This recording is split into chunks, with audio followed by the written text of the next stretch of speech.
Comme Charaville.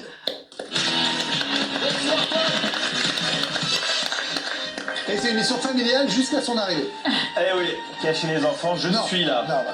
Non, voilà, très je bien. peux commencer? Oui. C'était pas écrit. Ça va tout le monde? Ça va. Très bien. La forme, bon, on peut dire que la semaine a été mouvementée. Hein. Je vais essayer de faire une chronique sans froisser personne. Bon, j'ai regardé le spectacle de Paul Mirabel hier. Normalement, j'ai quelques bases.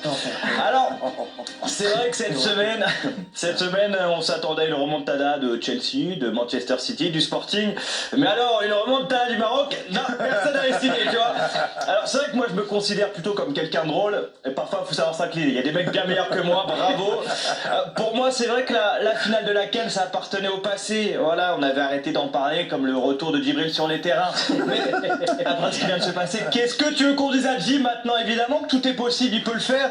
Le Maroc a donc gagné la CAN en ayant perdu la finale chez eux. Écoute, là, c'est énorme. Même Kim Jong-un, il a dit, franchement, c'est abusé. Pourtant, sur le papier, c'est vrai que les règles sont claires. Hein. Si une équipe quitte le terrain, bon, bah, c'est victoire sur tapis vert. Donc le Maroc gagne. C'est la règle, moi, je suis OK avec ça. Mais alors pourquoi avoir attendu 2 mois? C'est ça que je comprends pas. Juste pourquoi 2 mois?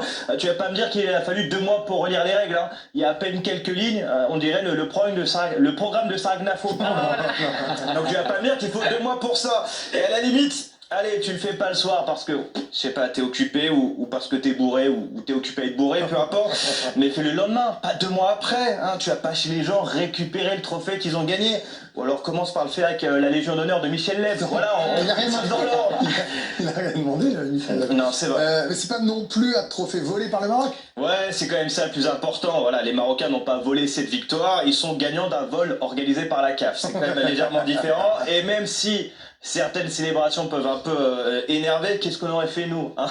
Tu crois que demain, si on m'accorde la Coupe du Monde 2022, je vais pas sortir avec mon maillot de l'équipe de France et faire des doigts d'honneur en direction de l'Argentine? Évidemment que si, évidemment que si, c'est le jeu. Voilà, demain on me donne l'Euro 2016, et ben je prends un billet pour Lisbonne et je passe 8 jours avec le même maillot. Bon, ça fait un peu joueur e-sport, mais c'est comme ça, et tous les pays le feraient. Alors voilà, moi je peux pas en vouloir aux Marocains, impossible. Par contre, je peux en vouloir à un Marocain. Ouais, Brahim Diaz, ça va, il a pas honte lui. On n'avait pas vu un mec se chier dessus comme ça depuis Yoann Diniz. Et là il arrive, il célèbre sur le banc, ça va, un peu d'humilité, non? D'ailleurs, le Sénégal a donc réquisitionné le tribunal arbitral du sport. Ouais. Ça c'est important, c'est le tribunal qui reçoit toutes les plaintes d'erreurs d'arbitrage. D'ailleurs, on va voir la pile, la première pile, bah, c'est la pile de l'OM hein, qui a été envoyée depuis cette saison, tu vois, donc c'est assez énorme. Le Sénégal a donc réquisitionné le tribunal arbitral du sport pour annuler la décision, donc c'est pas fini cette affaire. Il y a une saison 3, ça fait kiffer. Alors c'est en tournage, donc ça sortira vers juillet-août, tu vois, une petite série d'été, mais ça fait plaisir. En vrai, je sais pas comment ça va finir, ce qui est sûr, c'est que le grand perdant, c'est le continent, on l'a déjà dit, et qu'on se souvient toujours de qui a soulevé le trophée. Évidemment. On finit avec le reste de l'actualité, mon petit homme. Ouais, la liste de l'équipe de France est sortie, elle a été donnée par Didier Deschamps, et c'est toujours un moment important pour moi, puisque ça me permet de prendre des nouvelles de certains joueurs, voilà, comme Lucas Hernandez. Moi, je pense que vous comme moi, on pensait qu'il avait pris sa retraite, mais non, niveau international, visiblement, bon, pourquoi pas. Lucas Chevalier aussi, c'est cool hein, de prendre des nouvelles de Lucas, pour le coup, lui... Je l'avais vu sur une autre liste municipale, mais bref, c'était peut-être un peu... Sinon, il y avait la Ligue des Champions, le PSG affrontera Liverpool en quart de finale, un gros match, je pense que le PSG va passer. Bon, je mettrai pas ma main à couper, surtout face à Liverpool, mais au vu de ce qu'ils ont fait à Chelsea, c'était sale, hein. Ils ont même laissé les préservatifs sur le terrain, non franchement c'était dégueulasse. À un moment donné, non, il fallait pas faire ça.